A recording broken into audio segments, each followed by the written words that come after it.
Cuando Elena firmó los papeles de ese rancho abandonado en medio de la nada, su hermano se burló de ella diciendo que había cambiado oro por polvo y piedras, pero ni él ni ella sabían que bajo ese polvo y esas piedras se escondía un secreto que llevaba décadas esperando ser descubierto. Bienvenidos a Ecos Escritos, el lugar donde las historias cobran vida y los corazones encuentran eco. Hoy te traemos una historia de segundas oportunidades, de traiciones que duelen como cuchillos y de recompensas que llegan cuando menos lo esperas. Si te gustan las historias que llegan al alma, suscríbete ahora y cuéntanos en los comentarios desde qué ciudad del mundo nos estás escuchando hoy. Queremos saludarte mientras comienza esta historia. El sol de aquel mes de mayo castigaba sin piedad la carretera secundaria que serpenteaba entre colinas secas y amarillentas. Elena conducía una camioneta vieja, una Toyota blanca del año 98, que tenía más kilómetros que años el calendario, con el asiento del copiloto repleto de bolsas de plástico, cajas de cartón mal atadas con mecates y una jaula donde viajaba un perro mestizo de orejas grandes y mirada tranquila. A su lado, su hijo Santiago, de apenas 8 años, miraba por la ventanilla con los ojos muy abiertos, tratando de adivinar qué clase de vida les esperaba al final de ese camino polvoriento. «Mamá, ¿de verdad vamos a vivir en un rancho?», preguntó el niño sin apartar la mirada del paisaje árido. «Sí, mi amor, nuestro propio rancho», respondió Elena apretando el volante con las 2 manos, como si necesitara convencerse a sí misma de que lo que decía era cierto. Lo que no le dijo a su hijo era que ese rancho no era exactamente lo que la gente sueña cuando piensa en empezar una vida nueva. Era un pedazo de tierra olvidado por Dios y por los hombres, ubicado en un municipio llamado Valle Hermoso, aunque de hermoso no tenía nada más que el nombre, en el estado de Jalisco. Lo había comprado con los únicos pesos que le quedaron después de que su padre muriera y su hermano mayor, Carlos, se encargara de vaciar la herencia como quien vacía una botella de tequila en una borrachera. Lo que Elena todavía no sabía era que su hermano no se había limitado a robarle su parte. Había algo más, algo que él escondía con tanto cuidado como ella escondía las lágrimas cuando Santiago se dormía. 3 meses atrás, Elena vivía en Guadalajara, en un departamento pequeño pero digno que compartía con su hijo y con su padre, don Rafael.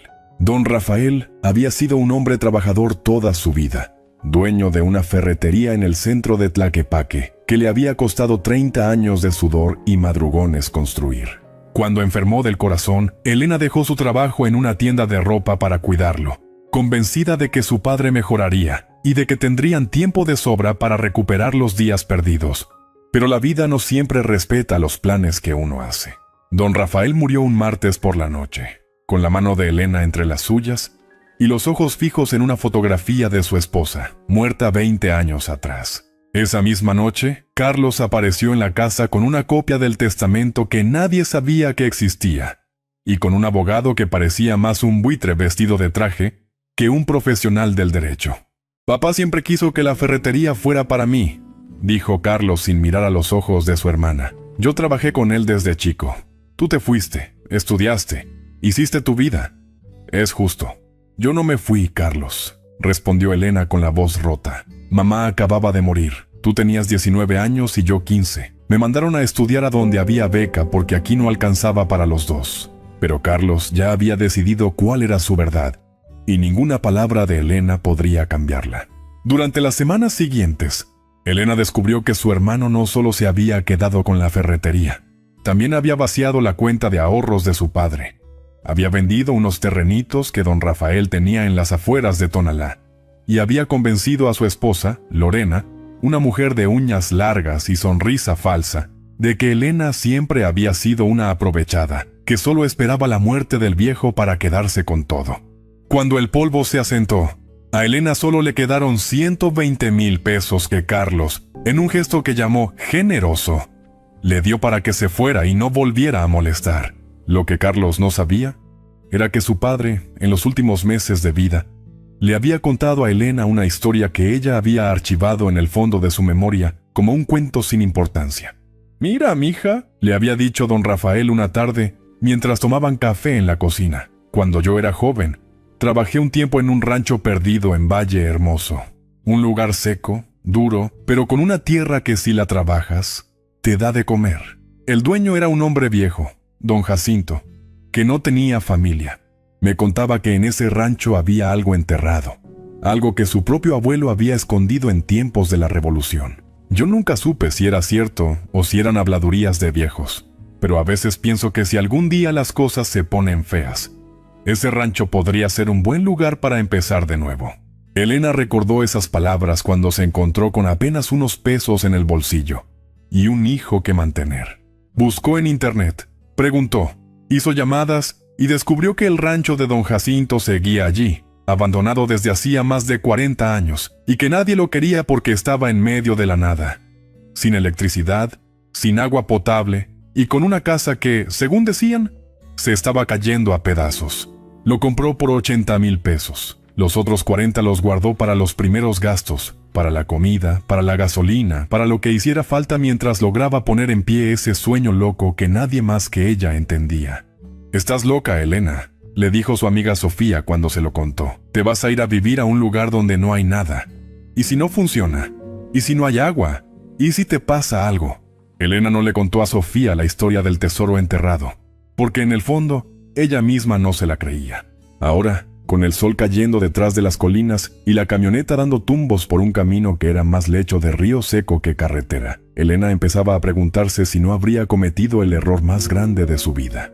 A su izquierdo, un letrero de madera medio podrido anunciaba «Rancho El Encino, propiedad privada». El letrero estaba inclinado, sostenido por un solo poste, como un borracho que se niega a caer. Elena giró el volante y la camioneta se internó por un camino aún más estrecho, flanqueado por huizaches y mezquites, que arañaban la carrocería con sus ramas secas. Santiago se había quedado callado, con los ojos fijos en el paisaje, y el perro, al que llamaban Canelo, empezó a inquietarse en su jaula, emitiendo pequeños gemidos que Elena prefirió ignorar. «Mamá, ¿aquí viven personas?», preguntó Santiago de repente. «No, mi amor, aquí vamos a vivir nosotros». «¿Solos?». «Solos tú y yo, y Canelo. Los tres contra el mundo». El niño se quedó pensativo un momento, y luego dijo algo que a Elena se le clavó en el pecho como una espina. «Mejor, así nadie nos va a correr otra vez». Elena apretó los labios y pisó el acelerador, ansiosa por llegar, por ver con sus propios ojos lo que había comprado, por enfrentarse de una vez por todas a la realidad que la esperaba. Y entonces lo vio. La casa era exactamente como la habían descrito. Vieja, abandonada, medio derrumbada, pero había algo en ella que las palabras no podían transmitir. Era una construcción de adobe, de una sola planta, con un techo de tejas que en algunos lugares se había hundido y en otros amenazaba con hacerlo. Tenía un portal sostenido por vigas de madera podrida y un par de postes de mezquite que aún se mantenían firmes, como soldados que se niegan a rendirse. Alrededor, el terreno era una extensión de tierra seca, con algunos mezquites dispersos, y al fondo, lo que parecía un pozo de agua. Pero lo que más llamó la atención de Elena no fue la casa, ni el pozo, ni los árboles, fue el silencio. Un silencio tan profundo, tan absoluto, que podía escuchar su propio corazón latiendo y la respiración de Santiago a su lado. «Bueno, mi amor», dijo con una voz que sonó más fuerte de lo que pretendía. «Llegamos. Esta es nuestra nueva casa». Santiago no dijo nada, solo bajó de la camioneta con Canelo siguiéndole los pasos, y se quedó mirando la fachada con una expresión que Elena no pudo descifrar. Esa primera noche no pudieron entrar a la casa. Las puertas estaban aseguradas con cadenas oxidadas y Elena no traía las herramientas adecuadas para romperlas. Durmieron en la camioneta, con los asientos reclinados lo más posible y una manta encima, mientras el viento soplaba entre los mezquites y el perro dormía a sus pies, haciendo pequeños movimientos con las patas como si soñara con correr. A la mañana siguiente, cuando el sol empezó a calentar la chapa del vehículo, Elena se levantó con el cuerpo entumido, pero el corazón decidido. Consiguió abrir las cadenas con unas ceguetas que traía en la caja de herramientas y empujó la puerta principal.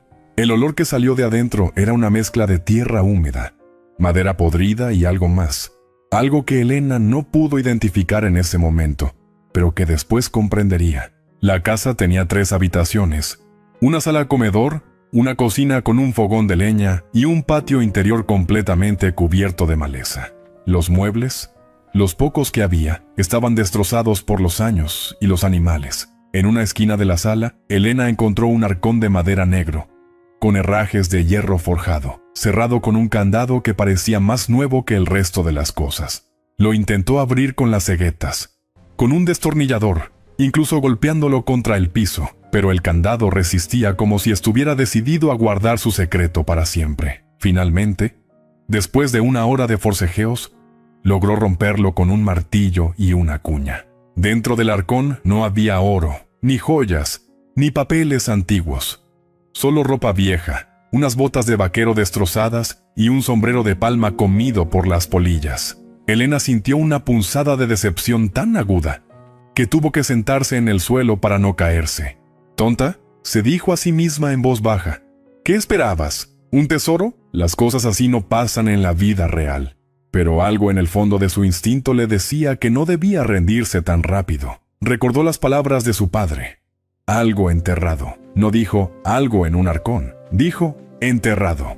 Esa tarde, mientras Santiago jugaba con Canelo entre los mezquites, Elena se puso a explorar el terreno con una vara de metal que encontró entre los escombros. Caminaba despacio, clavando la vara en la tierra cada pocos pasos, esperando sentir algo diferente. Un cambio en la resistencia, un golpe hueco, cualquier cosa que le indicara que debajo de esa tierra seca había algo más que raíces y piedras. El sol estaba cayendo cuando la vara se hundió en la tierra con una facilidad sospechosa. Elena se arrodilló y empezó a cavar con las manos, como una perra que escarba en busca de un hueso. La tierra estaba suelta, removida, como si alguien hubiera excavado allí hacía no mucho tiempo. Un escalofrío le recorrió la espalda.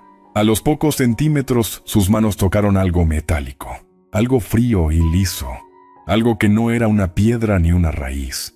Cuando logró sacarlo, lo que vio la dejó sin aliento. Era una caja de metal, pequeña, del tamaño de una caja de zapatos, completamente oxidada pero todavía cerrada. No tenía candado, solo un pestillo que se abrió con un golpe seco cuando Elena lo tocó. Dentro de la caja había varios objetos envueltos en una tela encerada. Elena desenvolvió el primero con manos temblorosas, y lo que vio la hizo llorar. Eran monedas de oro, muchas monedas de oro.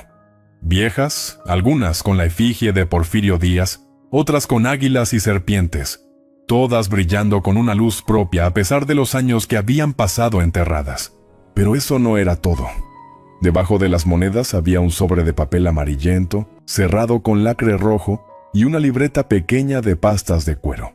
Elena no abrió el sobre esa noche. Prefirió esperar, guardar todo en la caja, enterrarla de nuevo en el mismo lugar, y regresar a la camioneta donde Santiago ya dormía, con Canelo hecho un ovillo a sus pies.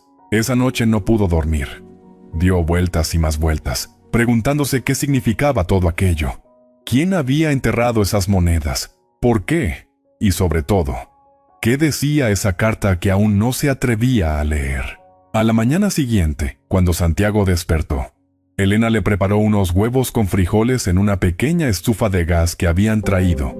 Y luego, cuando el niño se fue a jugar con Canelo, se sentó en el portal con la libreta y el sobre en las manos. La libreta era un diario. El diario de don Jacinto, el dueño original del rancho. Lo que Elena leyó en las primeras páginas la transportó a otra época, a otra vida, a otra historia que de alguna manera se entrelazaba con la suya. Don Jacinto había sido un hombre solitario, viudo desde joven, sin hijos.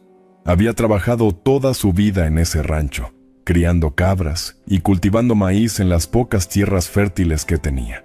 Pero la parte más interesante del diario empezaba en 1914, cuando la Revolución Mexicana llegó a esos territorios. Vinieron los federales y luego vinieron los revolucionarios. Escribía don Jacinto con una letra temblorosa pero clara. Unos y otros querían lo mismo: comida, caballos, dinero.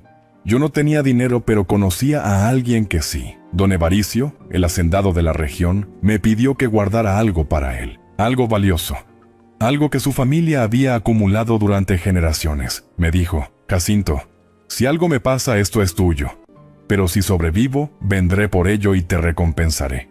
Las páginas siguientes contaban cómo don Jacinto había enterrado el tesoro de don Evaricio en un lugar secreto del rancho, cómo había jurado no revelarlo a nadie, cómo había esperado años el regreso del hacendado. Don Evaricio nunca regresó. Murió en un enfrentamiento con las fuerzas federales, según supo don Jacinto mucho después. Años pasaron, continuaba el diario. Me hice viejo esperando. Al final, decidí que ese dinero no era mío, pero tampoco podía devolverlo a nadie. Lo dejé donde está, pensando que quizás un día alguien con necesidad lo encontraría, alguien honrado, alguien que supiera qué hacer con él. El diario terminaba con una frase que a Elena se le clavó en el alma. Quien encuentre esto, que sepa que la tierra guarda secretos, pero también guarda justicia. Lo que fue robado al pueblo, que vuelva al pueblo. Lo que fue escondido por miedo, que salga a la luz por amor. Con manos temblorosas, Elena abrió el sobre de lacre rojo. Dentro había una carta escrita en papel fino, con una letra elegante y cuidada. Yo, Evaricio Mendoza Vega, en pleno uso de mis facultades, declaro que el tesoro que he confiado a Jacinto Nava es el producto del trabajo de 100 familias durante 50 años. Que sirva para reparar el daño que mi familia ha causado. Que sirva para construir escuelas, para curar enfermos, para dar de comer a los pobres. Esta es mi última voluntad.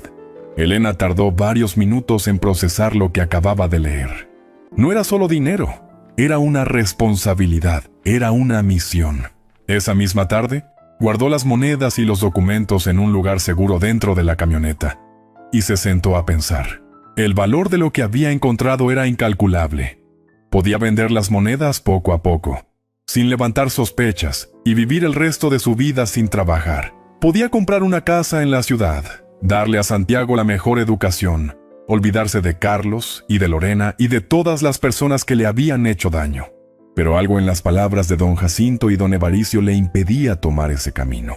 Esa noche, mientras cenaban junto a una fogata, Santiago le preguntó: «Mamá, ¿tú crees que la gente mala puede cambiar?» Elena lo miró sorprendida. «¿Por qué preguntas eso, mi amor?» «Porque Carlos y Lorena son malos, ¿verdad? Nos quitaron todo. Pero si ellos supieran que encontramos un tesoro, ¿cambiarían?» «No, Santiago, no cambiarían. La gente mala no cambia solo porque ve algo bueno. Cambia si quiere cambiar, si trabaja para cambiar. Y Carlos no quiere». El niño asintió, como si esa respuesta le hubiera confirmado algo que ya sabía. Y en ese momento, Elena comprendió que el tesoro que había encontrado no era solo dinero, era una oportunidad para demostrar que ella era diferente, que podía tener el poder de hacer daño y elegir hacer el bien. Pasaron las semanas. Elena se dedicó a limpiar la casa, a reparar lo reparable, a hacer habitable ese lugar que la vida le había puesto en el camino. Con la ayuda de un hombre del pueblo cercano, un señor llamado don Antonio, logró reconectar el pozo de agua, instalar paneles solares para tener electricidad y sembrar un pequeño huerto. Don Antonio era viudo, de unos 60 años, con las manos callosas y el corazón tan grande como su sombrero. Había perdido a su esposa 10 años atrás y vivía solo en una pequeña casa en las afueras de Valle Hermoso. «Señora Elena», le dijo una tarde mientras la ayudaba a reparar una cerca, «usted tiene algo que no se ve todos los días. Tiene ganas, tiene fuerza. Aquí, en este rancho, puede hacer mucho, puede criar a su hijo en paz, lejos de toda la maldad que hay en las ciudades». «Gracias, don Antonio. A veces pienso que Dios me puso a usted en el camino para no sentirme tan sola». «No soy yo, señora. Es la tierra. La tierra sabe a quién recibe y a quién no. Y usted, con todo respeto, huele a tierra buena». Elena sonrió por primera vez en mucho tiempo. Una sonrisa auténtica, profunda, que le iluminó la cara entera. Pero la tranquilidad no duraría para siempre. Una tarde, cuando ya llevaban 3 meses en el rancho y la casa empezaba a parecer un hogar, una camioneta negra, grande y reluciente, apareció en el camino polvoriento. Elena la reconoció de inmediato. Era la camioneta de Carlos. Su corazón se aceleró. Santiago, que estaba jugando con Canelo, se acercó a su madre y le agarró la mano con fuerza. «Mamá, ¿qué hacen aquí?» «No lo sé, mi amor. Pero pase lo que pase, tú no te separes de mí». Carlos bajó de la camioneta con una sonrisa que no llegaba a sus ojos. Lorena lo seguía, con su ropa cara y sus uñas perfectas, mirando todo con una mezcla de desprecio y curiosidad. «¡Hermana!», exclamó Carlos abriendo los brazos como si fueran viejos amigos. «¡Qué gusto verte!». Nos dijeron que andabas por aquí, que habías comprado este lugar. ¿Qué quieres, Carlos?, preguntó Elena sin moverse del portal. Bueno, pues verás. Resulta que después de que te fuiste, encontré unos papeles de papá. Resulta que este rancho, este pedazo de tierra, en realidad era de la familia, de nuestra familia. Papá nunca lo vendió, solo lo rentó, y como yo soy el hijo mayor, por derecho me pertenece. Elena sintió que la sangre le hervía en las venas. Mientes, Carlos. Papá me contó de este rancho, me dijo que trabajó aquí, pero nunca fue suyo. Era de don Jacinto, y don Jacinto no tenía familia. Cuando murió, el rancho pasó a ser propiedad del municipio. Yo compré los derechos en una subasta pública. ¿Y tienes papeles que lo demuestren?, preguntó Lorena con su voz melosa y venenosa. Claro que sí, los tengo guardados. Pues enséñanoslos, dijo Carlos, porque yo también tengo papeles, y los míos dicen que esto es mío. Elena entendió en ese momento que su hermano no había ido allí por casualidad. Alguien le había contado lo del tesoro. Alguien había visto algo, había hablado de más. Y Carlos, como el buitre que era, había venido a reclamar lo que no era suyo. No te voy a enseñar nada, Carlos. Lárgate de aquí. Esto es mi propiedad y no te quiero en ella. Mira, Elena, dijo Carlos cambiando el tono, volviéndose más duro, más amenazante. No me hagas las cosas difíciles. Sé lo que encontraste, lo sé todo. Las monedas, la carta, todo. Y lo que encontraste en tierra que era de la familia, es de la familia. Así que tienes dos opciones. O me das la mitad, o voy a juicio y te quito todo, incluyendo esta casa que tanto trabajo te ha costado arreglar. Elena sintió que el mundo se le venía encima. ¿Cómo podía saber Carlos lo del tesoro? Solo ella y Santiago lo sabían, y Santiago no había hablado con nadie. No sé de qué hablas, mintió con todas sus fuerzas.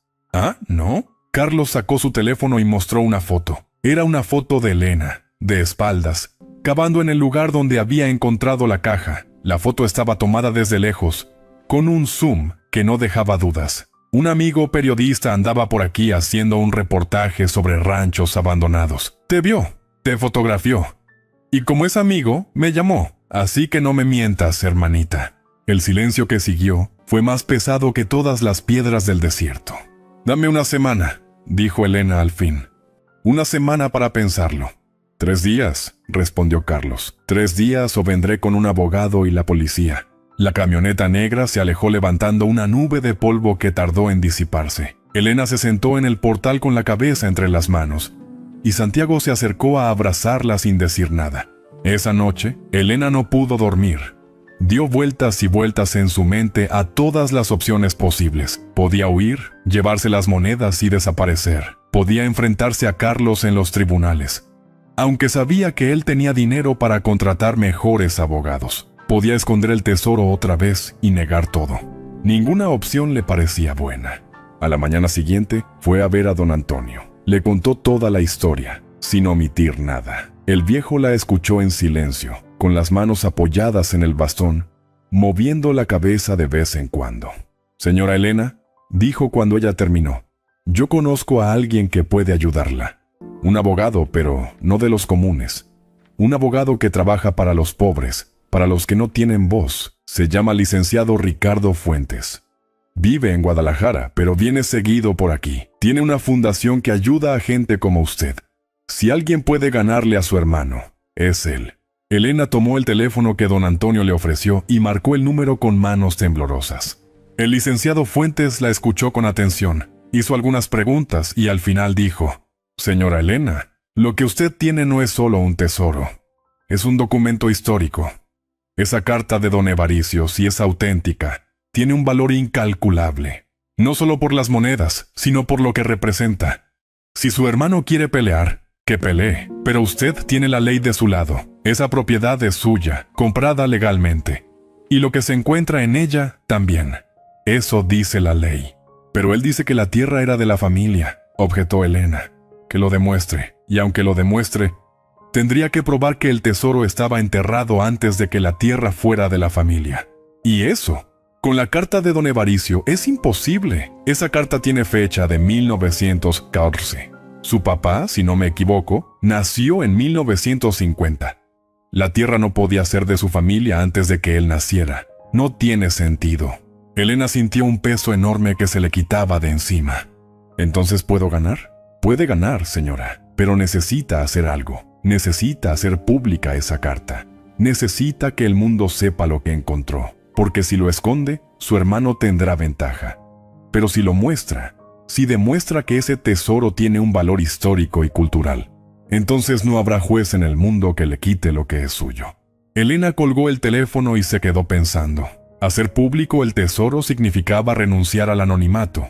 Significaba que todos sabrían lo que tenía, pero también significaba que Carlos no podría robárselo.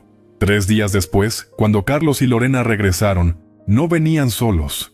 Los acompañaba un abogado de traje caro y mirada dura, y 2 policías estatales. «Señora Elena Gómez», dijo el abogado con una voz que pretendía ser formal pero sonaba a amenaza. «Tengo una orden judicial para requisar todos los bienes encontrados en esta propiedad, que son reclamados por el señor Carlos Gómez como herencia familiar».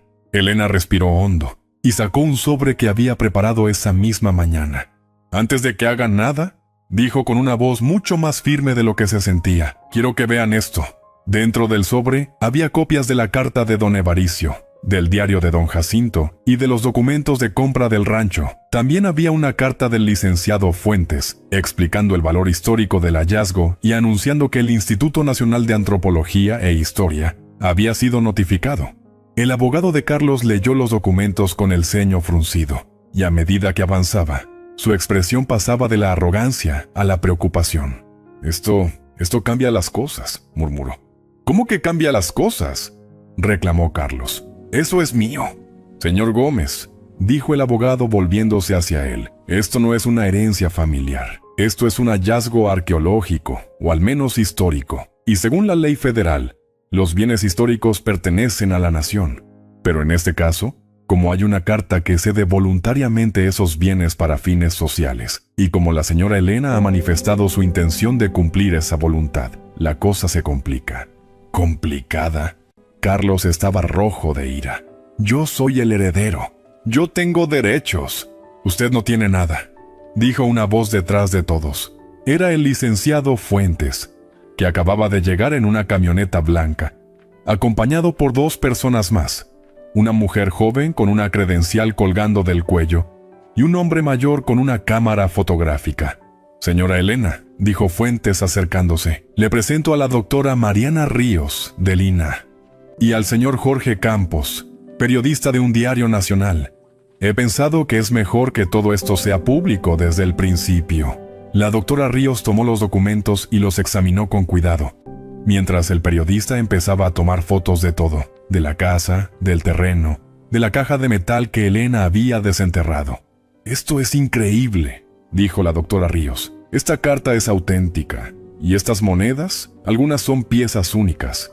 Tienen un valor histórico enorme». «¿Qué va a pasar ahora?», preguntó Elena con el corazón en un puño. «Bueno», respondió la arqueóloga, «técnicamente, estos bienes deberían pasar a resguardo del INAH, pero en casos como este, cuando hay una voluntad expresa del propietario original de destinarlos a fines sociales, y cuando quien los encuentra está dispuesta a colaborar, se puede llegar a un acuerdo. Usted podría ser la custodio de estos bienes, exhibirlos en un pequeño museo, usarlos para beneficiar a la comunidad. Siempre bajo supervisión, claro». Carlos intentó protestar, pero nadie le hizo caso. El abogado se acercó a él y le susurró algo al oído. Carlos palideció, y por primera vez, Elena vio miedo en sus ojos. «Señor Gómez», dijo el licenciado Fuentes dirigiéndose a él, «si usted insiste en reclamar estos bienes, tendrá que demostrar su propiedad sobre la tierra. Y para eso, necesitará presentar documentos que probablemente no existen. Además, tendrá que explicar por qué.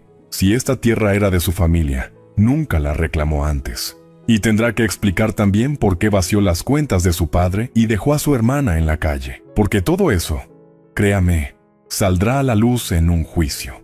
Carlos miró a Lorena, que negaba con la cabeza, los labios apretados en una línea delgada. Miró a su hermana, que lo observaba con una mezcla de lástima y firmeza. Miró a los policías, que ya no parecían tan dispuestos a ayudarlo.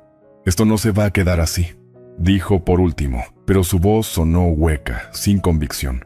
Subió a su camioneta y se alejó sin mirar atrás, con Lorena a su lado y el abogado en el asiento trasero, haciendo llamadas telefónicas que nadie quiso escuchar. Esa noche, Elena, Santiago, don Antonio, el licenciado Fuentes y la doctora Ríos cenaron juntos bajo el portal de la casa. Habían asado carne en el fogón, preparado frijoles y hecho tortillas recién hechas. El periodista se había ido, pero antes había tomado decenas de fotos y había entrevistado a Elena durante más de una hora. «Señora Elena», dijo la doctora Ríos, «¿qué piensa hacer ahora con todo esto?». Elena miró a Santiago, que jugaba con Canelo a la luz de las velas. Miró a don Antonio, que sonreía con esa sonrisa tranquila de los hombres que han visto mucho y esperan poco. Miró el cielo estrellado, tan inmenso, tan silencioso, tan lleno de promesas. «Quiero cumplir la voluntad de don Evaricio», dijo. «Quiero que este dinero sirva para algo, para una escuela, tal vez, o para una clínica. Algo que ayude a la gente de Valle Hermoso, a los que viven aquí, a los que trabajan la tierra. Algo que demuestre que hay otra forma de hacer las cosas, que no todo es ambición y egoísmo». «¿Y usted?», preguntó el licenciado Fuentes. «¿Qué va a hacer de usted?». Elena sonrió, una sonrisa que le iluminó el rostro entero. «Yo ya encontré lo que buscaba. No era un tesoro, no era dinero, era esto, esta tierra, esta casa, esta paz. Mi hijo correteando con su perro, poder dormir sin miedo, poder despertar sin angustia. Eso, licenciado, no tiene precio». Pasaron los meses. La noticia del hallazgo se extendió por toda la región. El periódico nacional publicó un artículo con fotos de Elena, de las monedas, de la carta de don Evaricio. Vinieron más periodistas, historiadores, curiosos. Elena los recibió a todos con amabilidad, pero sin dejarse deslumbrar. Con ayuda del licenciado Fuentes y de la doctora Ríos, se creó una fundación, La Esperanza de Valle Hermoso. El objetivo era usar el valor de las monedas, las que no eran consideradas piezas únicas y podían venderse legalmente, para construir infraestructura en la región. Se vendieron algunas en subastas, siempre con supervisión, y el dinero se destinó a construir una pequeña escuela rural, una clínica de salud básica y un centro comunitario. Las monedas de mayor valor histórico se exhibieron en un pequeño museo que se instaló en una de las habitaciones de la casa de Elena. La gente de la región iba a verlas, a conocer la historia, a maravillarse con ese pedazo de pasado que había estado enterrado durante más de 100 años. Carlos intentó demandar, pero el caso fue desestimado por falta de pruebas. Intentó acercarse a Elena con falsas disculpas, pero ella ya había aprendido a reconocer la falsedad. Intentó sembrar cizaña en el pueblo, diciendo que Elena se estaba quedando con todo, que ella era una ladrona, pero la gente ya había visto con sus propios ojos lo que Elena estaba haciendo. La escuela, la clínica, el centro comunitario, y sabían quién era realmente Carlos. Un día, Lorena se presentó sola en el rancho. Venía con la ropa menos llamativa, el rostro más demacrado, los ojos hundidos. «Elena», dijo con una voz que intentaba sonar humilde pero sonaba a derrota. «Carlos se fue. Me dejó. Se llevó todo lo que pudo y se fue con una mujer más joven. Me quedé sin nada, sin casa, sin dinero, sin nada. Y pensé que quizás tú». «¿Qué?», preguntó Elena sin ira pero sin afecto. «¿Qué pensaste, Lorena? Que quizás podrías ayudarme. Que quizás, después de todo, podrías entender lo que es estar sola y sin nada». Elena la miró largamente. Vio en ella el reflejo de lo que ella misma había sido. Una persona arrinconada por la vida, buscando una salida, pero también vio algo más. Vio la falta de arrepentimiento genuino, la ausencia de conciencia real del daño causado. «Voy a darte dinero para que vuelvas a Guadalajara», dijo Elena al fin, «y voy a pagarte un boleto de autobús. Pero no quiero volver a verte, Lorena. Lo que me hicieron tú y Carlos no se borra con una visita. El daño que le hicieron a mi hijo no se borra con una disculpa falsa. Así que toma esto y vete». Lorena tomó el dinero sin decir gracias y se fue. Elena la vio alejarse por el camino polvoriento y sintió algo que no había sentido en mucho tiempo: paz. No toda deuda se paga con venganza. A veces se paga con la libertad de soltar. 3 años después, el rancho El Encino era otro lugar. La casa se había ampliado, siempre respetando la construcción original de adobe. Tenía electricidad gracias a los paneles solares. agua potable del pozo que don Antonio había rehabilitado, y un teléfono satelital para comunicarse con el exterior. El huerto de Elena daba suficientes verduras para ella, para Santiago y para don Antonio, que se había mudado a una pequeña casita construida en una esquina del terreno. La escuela de Valle Hermoso, que llevaba el nombre de Esperanza, tenía 30 niños aprendiendo a leer y escribir. La clínica atendía a 100 personas al mes. El centro comunitario era el lugar donde los ancianos se reunían a jugar dominó y las madres jóvenes aprendían oficios. Santiago tenía 11 años. Era un niño fuerte y alegre, que ayudaba en el rancho y sacaba las mejores calificaciones de su clase. Canelo, ya viejo y canoso, aún lo seguía a todas partes, moviendo la cola con la misma energía de siempre.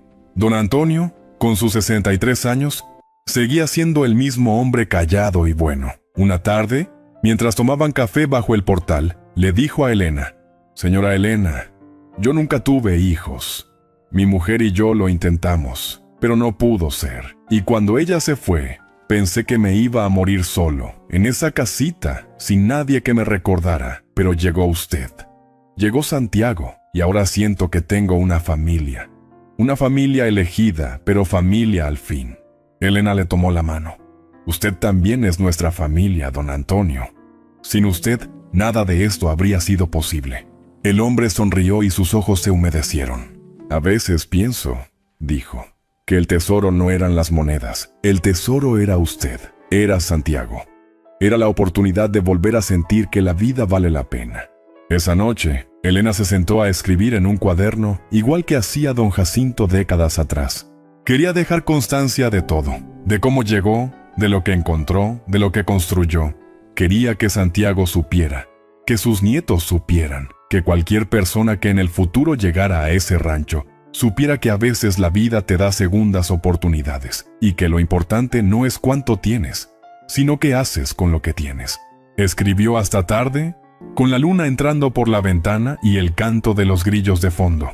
Cuando terminó, cerró el cuaderno y lo guardó junto al diario de don Jacinto y la carta de don Evaricio. Ahí, en ese pequeño museo que era su casa, descansaban 3 historias: la del hacendado que quiso reparar el daño, la del campesino que guardó un secreto durante décadas, y la de la mujer que supo qué hacer con él. Lo que Elena no sabía esa noche era que su historia aún no había terminado. Una mañana, cuando Santiago ya había salido para la escuela y don Antonio estaba trabajando en el huerto, llegó al rancho un coche negro, elegante, con vidrios polarizados. De él bajó un hombre mayor, bien vestido, con el pelo cano y los modales de alguien acostumbrado a mandar. «¿Señora Elena Gómez?», preguntó. «Sí, soy yo. ¿En qué puedo ayudarlo?». El hombre extendió la mano. «Me llamo Evaricio Mendoza Jiménez. Soy nieto de don Evaricio Mendoza Vega, el mismo que escribió esa carta que usted encontró». Elena sintió que el corazón se le detenía. «He venido desde la Ciudad de México», continuó el hombre. «He leído todo sobre usted, sobre lo que ha hecho con el tesoro de mi abuelo. Y he venido a darle las gracias». Pasaron la mañana entera conversando. El nieto de don Evaricio contó que su familia había perdido todo después de la revolución, que su padre había muerto joven, que él había tenido que empezar desde cero, y que gracias a eso había aprendido el valor del trabajo honrado. Contó que siempre había oído historias sobre un tesoro escondido, pero que nunca supo si eran ciertas. «Mi abuelo», dijo, «era un hombre contradictorio. Por un lado, era un hacendado, un hombre de su tiempo. Por otro, en sus cartas, en sus escritos, se notaba que algo le pesaba. Creo que este tesoro era su manera de pedir perdón. Y usted, señora Elena, ha hecho más que cumplir su voluntad. Ha hecho que su nombre sea recordado con honor, no con vergüenza». Antes de irse, el nieto de don Evaricio le entregó un sobre. «Esto es para usted, para lo que quiera. No es una recompensa, es un reconocimiento. Por favor, acéptelo». Cuando Elena abrió el sobre después de que él se fuera, encontró un cheque por una cantidad que la dejó sin aliento. Era suficiente para asegurar el futuro de Santiago, para ampliar la escuela, para contratar más médicos en la clínica, para todo lo que soñara y más. Esa noche, cuando Santiago regresó de la escuela, Elena lo sentó a su lado y le mostró el cheque. «Mira, mi amor, esto es lo que pasa cuando uno hace las cosas bien. Cuando uno elige el camino difícil, el camino correcto, la vida de alguna manera siempre termina recompensándote. Santiago miró el cheque, luego miró a su madre, luego miró el rancho, la tierra, el cielo. «Mamá», dijo, «¿tú crees que papá estaría orgulloso de nosotros?» Elena abrazó a su hijo con fuerza. «Estaría tan orgulloso, mi amor, tan orgulloso». Y en ese abrazo, Elena sintió que todas las piezas de su vida, todas las pérdidas, todas las lágrimas, todo el dolor, habían valido la pena para llegar a ese momento. Hoy, el rancho. El encino es mucho más que un rancho. Es un símbolo, un recordatorio de que la tierra guarda secretos, pero también guarda justicia, un ejemplo de que el dinero puede usarse para construir o para destruir, y que la elección siempre es nuestra. Elena sigue viviendo allí, con Santiago, con don Antonio, con Canelo ya tan viejo que apenas puede caminar. La Escuela Esperanza tiene ya 60 niños. La clínica atiende a todo Valle Hermoso y a comunidades vecinas. El centro comunitario es el corazón del pueblo. Y en el pequeño museo, junto al diario de don Jacinto y la carta de don Evaricio, hay un cuaderno nuevo, escrito por Elena, para que las generaciones futuras sepan que a veces, en los lugares más inesperados, se esconden los tesoros más grandes, y que el verdadero tesoro no es el que se encuentra, sino el que se comparte. Si esta historia te ha tocado el corazón, déjanos en los comentarios la palabra legado y cuéntanos qué te ha parecido. No olvides suscribirte a Ecos Escritos y activar la campanita para no perderte más historias que tocan el alma. Nos vemos en la próxima historia. Hasta pronto.